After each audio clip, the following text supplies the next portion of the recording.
ನಮ್ಮ ಹೆಸರು ವಿಜಯ್ ಕುಮಾರ್ ಅಂತ.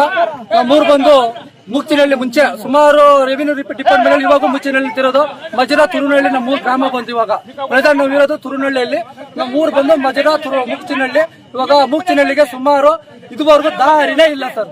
ಇದುವರೆಗೂ ದಾರಿ ನಾವು ಸುಮಾರು ನೋಡಿ 2009ರಲ್ಲಿ ಸುಮಾರು 2009ರಲ್ಲಿ ಅರ್ಜಿ ಹಾಕೊಂಡಿದ್ದೀವಿ.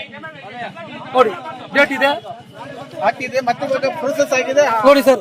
2009ರಲ್ಲಿ ನೋಡಿ ನಾವು ಅರ್ಜಿ ಹಾಕೊಂಡಿದ್ರಿ. ಇವತ್ತೆಷ್ಟು 2026, 15 ವರ್ಷ ಸುಮಾರು ಮೇಲೆ ಇದೆ. ಇದುವರೆಗೂ ಯಾರು ಅಧಿಕಾರಿಗಳು ಬಂದು ನಾವು ಸ್ಪಂದನೆ ಕೊಟ್ಟಿಲ್ಲ, ನಾವು ಇದು ಕೊಟ್ಟಿಲ್ಲ. ಇವಾಗ ಎಲ್ಲ ಸ್ಕೆಚ್ ಆಗಿದೆ. ಸರ್ವೇರ್ ಇದುವರೆಗೂ 3 ಸಲ ಬಂದು ಹೋಗಿದ್ದಾರೆ ಸರ್. ಇದು ಸೆಕ್ರೆಟರಿ ಮತ್ತೆ ಸರ್ವೇರ್ ಬಂದು 3 ಸತಿ ನೋಡ್ಕೊಂಡು ಹೋಗಿದ್ದಾರೆ. ಇದುವರೆಗೂ ನಮ್ಗೆ 3 ದಿವಸ ಟೈಮ್ ಕೊಡಿ ಅಂದ್ರು. ಇದುವರೆಗೂ ಬಂದು ನಮ್ಗೆ ಕಾಲಾವಕಾಶ ಕೊಟ್ಟಿಲ್ಲ.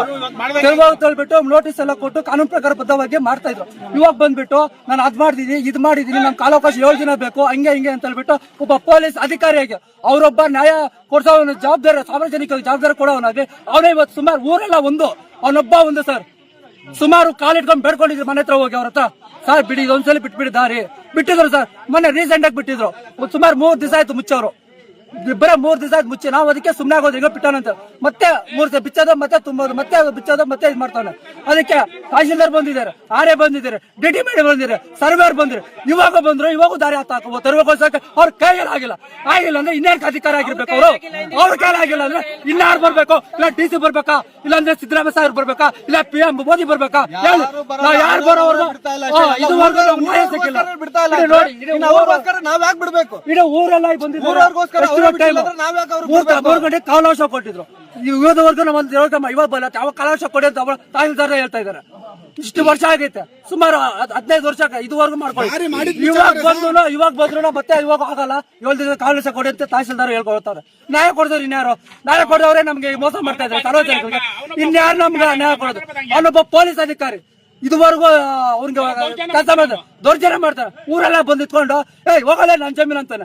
ಇರೋದ್ರೆ ಇದೆ ಸರ್ಕಾರಿ ಜಮೀನಲ್ಲಿ. ನಾನ್ ಊರವ್ರನ್ನೆಲ್ಲ ಹೋಗೋದೆ ಅಂತ ಸರ್ಕಾರಿ ರಸ್ತೆಯಲ್ಲಿ ನಿಂತ್ಕೊಂಡು ಅಧಿಕಾರಿ ಇದೆ, ಪೊಲೀಸ್ ಅಧಿಕಾರಿ. ಇವತ್ತಿನ ದಾರಿ ಅಲ್ಲ, ಪೊಲೀಸ್ ಅಧಿಕಾರಿ ನ್ಯಾಯ ಇದೆ ಸರ್. ಇವಾಗ ಅವ್ರೊಬ್ಬ ಸಾರ್ವಜನಿಕ ಒಳ್ಳೆ ಅಂತರದಲ್ಲಿ ಇಡೀ ಊರಿಗೆ ತೊಂದರೆ ಕೊಡ್ತಾರಂದ್ರೆ ಅದೇನಿದೆ ಅಧಿಕಾರಿಗಳು ಏನ್ ಮಾಡ್ತಾ ಇದಾರೆ? ನಮ್ಗೆ ಇವಾಗ ನ್ಯಾಯ ಕೊಡಿಸೋವರೆಗೂ ನಾವ್ ಇಲ್ಲಿಂದ ಕರ್ನಲ್ಲ. ನಾನು ರಿಸೀವ್ ಮಾಡ್ಕೊಂಡಿದ್ದೀನಿ. ಮೊನ್ನೆ ನಾನು ನಿನ್ನೆ ನಾನು ನಿಮಗೆ ಪೋಸ್ಟಲ್ಲಿ ರಿಪ್ಲೈ ಮಾಡಿದ್ದೀನಿ, ಮೇಲೆಲ್ಲ ರಿಪ್ಲೈ ಮಾಡಿದ್ದೀನಿ. ನಾಳೆ ಬೇಕಾದ್ರೆ ನಾನು ನಿಮಗೆ ಎಲ್ಲ ತಗೊಂತೀನಿ. ನನಗೆ 7 ದಿವಸ ನೀವು ಕಾನೂನು ಪ್ರಾವಿಷನ್ ಕೊಟ್ರಿ. ಕಾನೂನಲ್ಲಿ 7 ದಿವಸ ಕೊಡ್ಲೇಬೇಕಾಗುತ್ತೆ ಎಲ್ರಿಗೂ. ನಮಗೂ ಕೊಡ್ರಿ. ಯಾವತ್ತು ಹೊಡಿರಿ ಹೊಡೆದಾಕ್ತೀನಿ. ನೀವು ಅವತ್ತು ಬಂದ್ಬಿಟ್ಟು ನೋಡಪ್ಪ ಇದು ನೋಡ್ದಾಗಿದೆ, ಊರವರೆಲ್ಲ ನಿನ್ನ ಹತ್ರ ಬಂದು ಕೇಳ್ತಿದ್ದಾರೆ, ನೀವು ಬಿಡಬೇಕು ಅಂತ ನಾನು ಕೇಳ್ಬಾರ್ದು. ಯಾಕಂದ್ರೆ ಅದೆಲ್ಲ ಕಡೆನೂ ಜಮೀನು ಬಿಟ್ಟು ನಾನು 1 ಎಕರೆ ಮೇಲೆ ಬಿಟ್ಟಿದ್ದೀನಿ ಸರ್. 1 ಎಕರೆ ಮೇಲೆ ಕಾನೂನು ಪ್ರಕಾರ ಬಿಟ್ಟಿದ್ದೀನಿ. ನಾನು 1 ಎಕರೆ ಬಿಟ್ಟು ನಾನು ಹಿಂಗ್ ಬದುಕಬೇಕು? ನನಗೆ ನ್ಯಾಯ ಮಾಡಿ. ಇರಪ್ಪ, ನಾನು ಮಾತಾಡ್ತಾ ಇದ್ದೀನಲ್ಲಪ್ಪ. ನಾನ್ ಮಾತಾಡ್ತಾ ಇದ್ದೀನಲ್ಲ, ಮಾತಾಡೋ ನೀನು. ಮಾತಾಡೋ ಮಾತಾಡ್ಬೇಕು ಹೇಳಿ ಸರ್. ಮಾತಾಡ್ಬೇಕಂತ ಮಾತಾಡಿ ಸರ್. ಅವ್ರ ನಾನು ಹೇಳ್ತೀನಿ ಸರ್. ನಾನೇ ಮಾತಾಡ್ತೀನಿ. ನಿಮಿಷ 7 days ಕೊಟ್ಬಿಡಪ್ಪ ಅವ್ರಿಗೆ ಟೈಮ್ ಕೊಟ್ಟು. ಸರ್ ಇದು 7 days ಕೊಡಕ್ಕೆ ಹೇಳಿ ಸರ್. ಸರ್ ಇಲ್ಲಿ ಕೇಳಿ, ಸುಮಾರು 6 ತಿಂಗಳಿಂದ ಸರ್ವೆ ಬಂದಿದ್ದಾರೆ. 3 ಸತಿ ಬಂದಿದ್ದಾರೆ. ಕೇಳಿ ಸರ್ವರ್ ಇದ್ದಾರೆ, ಬಂದು ಕೇಳಿ ವಾಪಸ್ ಹೋಗಿದ್ದಾರೆ 3 ಸತಿ. ಇನ್ನೆಷ್ಟು ವರ್ಷ ಬೇಕು? ಅದು ನಮ್ಗೆ ಬೇಕಾಗಿರೋದು ಸರ್. ನಾವ್ ನ್ಯಾಯ ಕೊಡೋವರೆಗೂ ನಾವ್ ಇಲ್ಲಿ ಜಾಗ ಕದ್ಲಲ್ಲ. ನಾವ್ ನ್ಯಾಯ ಸಿಗೋವರೆಗೂ ಕದ್ಲಲ್ಲ. ಇದು ಸರ್ವೆ ಇದು ಒಂದು 3 ಸತಿ ಬಂದಿರೋದು. ಯಾರೇ ಬಂದಿದ್ದಾರೆ, ಬಂದ್ರು ಮತ್ತೆ ಇನ್ನ 7 ವರ್ಷ ಅವಕಾಶ ಬೇಕಂದ್ರೆ ಇನ್ನೇನು ನ್ಯಾಯ ಆಯ್ತಾ ನಮ್ಗೆ? ಫಸ್ಟ್ ನ್ಯಾಯ ಕೊಡಿಸ್ಬೇಕು. ಇಲ್ಲಿ 3 ಜನ ಎಲ್ಲ ಸಮ್ಮುಖದಿಂದ ಕೇಳ್ತಾ ಇದ್ದೀನಿ. ಬೇಡ, ಏನ್ ಮಾಡುದು ಆಗಲ್ಲ. ಆಮೇಲೆ ಏನ ಕಿತ್ಕೊಳ್ಳಿ ನಂದು ಅಂತ ಹೇಳ್ಬಿಟ್ಟು ಅವನೊಂದು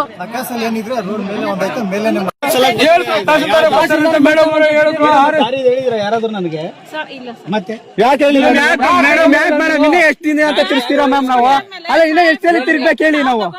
ಮೇಡಮ್ ಅವರ ನೀವು ದಾರಿ ಯಾಕೆ ಹೇಳಿಲ್ಲ? ತಹಸೀಲ್ದಾರ್ ಬರ್ತಾರೆ, ದೊಡ್ಡವ್ರು ಬರ್ತಾರೆ, ಮಾತಾಡ್ತೀರ ಅಂತ ಹೇಳಿದ್ರ.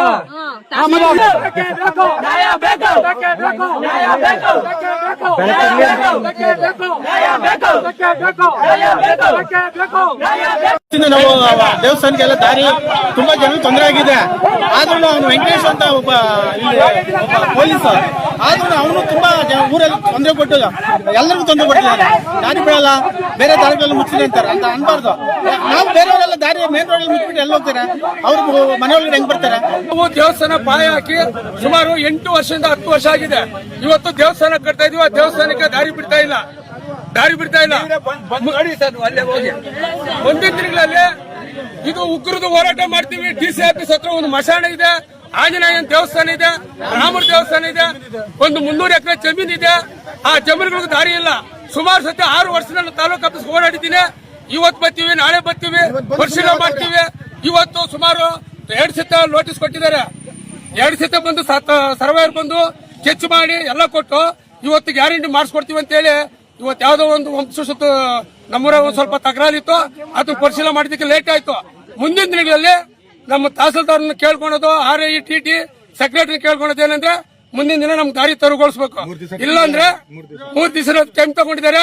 ಮಶಾಣ ಇದೆ, ಯಾರನ್ನ ಸತ್ತೋದ್ರೆ ಇಲ್ಲ ತಾಲೂಕು ಆಫೀಸು, ಇಲ್ಲಿಂದ DC ಆಫೀಸ್ ತಗೊಂಡು ನಮ್ಮೂರೆಲ್ಲ ಒಂದು ಎಷ್ಟು ಜನ ಆಗ್ತದೆ ಅಷ್ಟು ಜನಸಂಖ್ಯೆ ಕರ್ಕೊಂಡು ಧರಣಿ ಮಾಡ್ತೀವಿ. 3 ದಿನ ನೋಡ್ತೀವಿ. ಇನ್ನೊಂದು ಏನ್ ಗೊತ್ತಾ ಸರ್, ಒಬ್ಬ ಅಧಿಕಾರಿಯಾಗಿ ನಕಾಶ ರೋಡ್ ಮಾಡಿರೋದನ್ನ ಮುಚ್ಚಕ್ ಅಧಿಕಾರ ಪೊಲೀಸ್ ಅಧಿಕಾರಿಗೆ ಯಾರು ಕೊಟ್ರು? ಪೊಲೀಸ್ ದಾರಿ ಮುಚ್ಚಕ್ ಯಾರು ಅಧಿಕಾರ ಕೊಟ್ಟು? ಪೊಲೀಸ್ ನಿಂತ್ಕೊಂಡಿದ್ರೆ ಅಧಿಕಾರಿಗಳು ಏನ್ ಮಾಡ್ತಾ ಇದಾರೆ? ಪೊಲೀಸ್ ಅವನು ಬಂದು ನಾವು ಕೇಳಿದ್ರೆ ನ್ಯಾಯ ಕೇಳಕ್ ಹೋಗಿದ್ದಕ್ಕೆ ನೀನ್ ಯಾರು ಮಾತಾಡಕ ಹಚ್ಕೋಗು ಅಂತ ಹೇಳ್ತಾನೆ ಊರಿನವರೆಲ್ಲಾರು.